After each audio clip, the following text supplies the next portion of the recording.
BBC আন্তর্জাতিক সংবাদে আপনাদের সবাইকে স্বাগতম। এই মুহূর্তে আমাদের হাতে এসে পৌঁছানো ইরান, যুক্তরাষ্ট্র এবং ইসরায়েলের সকল ধরনের যুদ্ধের নতুন আপডেট আপনাদেরকে জানিয়ে দিব। শুরুতেই থাকবে সংবাদ শিরোনাম, এরপর বিস্তারিত। হরমুজ প্রণালীতে ইরানের নিয়ন্ত্রণ, আন্তর্জাতিক আইনের লঙ্ঘন। যুক্তরাষ্ট্র ইরান যুদ্ধবিরতির মধ্যেও আমিরাতে ড্রোন হামলা অব্যাহত। হরমুজ প্রণালীতে জাহাজে হামলা, ইরানের ব্যাখ্যা চাইল দক্ষিণ কোরিয়া। দর্শক, এতক্ষণ শুনছিলেন সংবাদ শিরোনাম, এখন বিস্তারিত।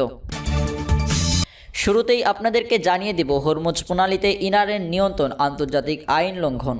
কাতারের জর্জটাউন ইউনিভার্সিটির রাজনীতি বিষয়ের সহযোগী অধ্যাপক পল মাকসেফ আন্তর্জাতিক সংবাদ মাধ্যমকে আল জাজিরাকে দেওয়া এক সাক্ষাৎকারে বর্তমান ভূ রাজনীতির অত্যন্ত স্পর্শকাতর একটি বিষয় তুলে ধরেছেন। তিনি অত্যন্ত স্পষ্টভাবে উল্লেখ করেছেন কৌশলগতভাবে গুরুত্বপূর্ণ হরমুজ প্রণালীর উপর ইরানের এক স্বচ্ছ নিয়ন্ত্রণ প্রতিষ্ঠা এবং নৌযান চলাচলে বাধা সৃষ্টির প্রচেষ্টা সম্পূর্ণভাবে আন্তর্জাতিক আইনের পরিপন্থী। অধ্যাপক মাসগ্রেভের মতে ইরানের এই ধরনের পদক্ষেপ জাতিসংঘের সামুদ্রিক আইন বিষয়ক কনভেনশনের নীতিগুলোর সরাসরি লঙ্ঘন করে। আন্তর্জাতিক এই আইন অনুযায়ী যে কোনো আন্তর্জাতিক নৌপথে সব দেশের বাণিজ্যিক জাহাজের অবাধ ও নিরাপদ যাতায়াতের অধিকার রয়েছে।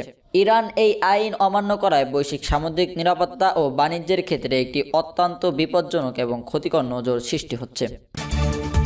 এরপরে আপনাদেরকে জানিয়ে দিব যুক্তরাষ্ট্র ইরান যুদ্ধবিরতির মধ্যেও আমিরাতে ড্রোন হামলা অব্যাহত। গত এপ্রিলের শুরুতে মার্কিন যুক্তরাষ্ট্র ও ইরানের মধ্যে একটি আনুষ্ঠানিক যুদ্ধবিরতি চুক্তি স্বাক্ষরিত হলেও সংযুক্ত আরব আমিরাতের উপর ড্রোন ও ক্ষেপণাস্ত্র হামলা থামেনি।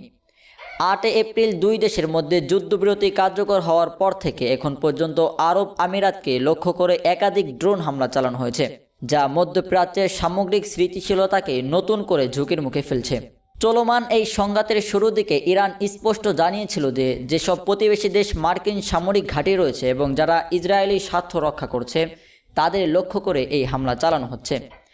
তবে এই বৈরী পরিস্থিতির মধ্যে সংযুক্ত আরব আমিরাতকে সবচেয়ে বড় ক্ষয়ক্ষতির শিকার হতে হয়েছে, যার ফলে প্রতিবেশী দুই দেশের মধ্যকার দ্বিপাক্ষিক ও কূটনৈতিক সম্পর্ক চরম অবনতির দিকে ধাবিত হচ্ছে। সর্বশেষ আপনাদেরকে জানিয়ে দিব হরমুজ প্রণালীতে জাহাজে হামলা, ইরানের ব্যাখ্যা চাইল দক্ষিণ কোরিয়া। কৌশলগতভাবে অত্যন্ত গুরুত্বপূর্ণ হরমুজ প্রণালীর কাছাকাছি এলাকায় দক্ষিণ কোরিয়ায় একটি মালবাহী জাহাজে হামলার ঘটনার পর এর কারণ ও বিস্তারিত জানাতে ইরানের কাছে আনুষ্ঠানিক ব্যাখ্যা চেয়েছে দক্ষিণ কোরিয়া।